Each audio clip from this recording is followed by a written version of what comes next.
இன்றைக்கி பாருங்கள் இந்த கிழங்கு வச்சு சூப்பு தான் போட போகிறோம். இதுக்கு தேவையான பொருள் ஒரு துண்டு இஞ்சி, கொஞ்சம் சின்ன வெங்காயம், 2 கட்டி பூண்டு, இந்த ஒரு கிழங்கு போதும். 4 டம்ளர் தண்ணியில் சூப்பு ரெடி பண்ணலாம். பாருங்கள் 3 கிராம்பு, ஒரு துண்டு 2 துண்டு பட்டை, சின்னதாக இருக்கனால 2 தக்காளி பழம், அவ்வளோதான் தேவை. இதுக்கு மொடவாட்டுக்கால் சூப் செய்யறதுக்கு தாங்க இப்போ ரெடி பண்ணிகிட்ருக்கோம். ஜூஸுக்கு சூப் வைக்கிறது பாருங்கள். இப்போ இதெல்லாம் சின்ன வெங்காயம், பூண்டு, மொடவாட்டுக்கால் எல்லாம் பாருங்கள் குட்டி குட்டியாக தோல் சீவி கட் பண்ணி போட்டுருக்கோம். இப்போ மிக்சியில் அரைச்சிட்டு வந்துடலாம். இந்த பதத்துக்கு பாருங்கள் பேஸ்ட்டு மாதிரி அரைச்சி எடுத்து வந்துடணும். இப்போ தக்காளி 2 அரைச்சிக்கலாம். இந்த சூப் ரெடி பண்ண பாருங்கள். கொஞ்சமாக ஒரு ஸ்பூன் எண்ணெய் விட்டுட்டோம், பட்டை கிராம்பு சேர்த்துட்டோம், ஒரு 4 பச்சை மிளகாய், கொஞ்சம் கருவேப்பிலை சேர்த்து நல்லா வதக்கிக்கலாம்.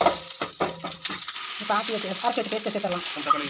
தக்காளி 2 தக்காளி அரைச்சி வச்சுருக்கோம், அதையும் சேர்த்துடலாம். தேவையான அளவு தண்ணி சேர்த்துட்டோம். இப்போ கொஞ்சம் மஞ்சள் தூள் சேர்த்துடலாம். தேவையான உப்பு சேர்த்துக்கலாம். ஜீரக மிளகு ஒரு ஸ்பூன் இடிச்சு போட்டுக்கலாம். ஜீரக மிளகு பிடிச்சிட்டு ஒரு ஸ்பூன் சேர்த்துக்கலாம். சுட சுட சுட சுட முளைக்காட்டு சூப்பு ரெடி. வாங்க குடிக்கலாம்.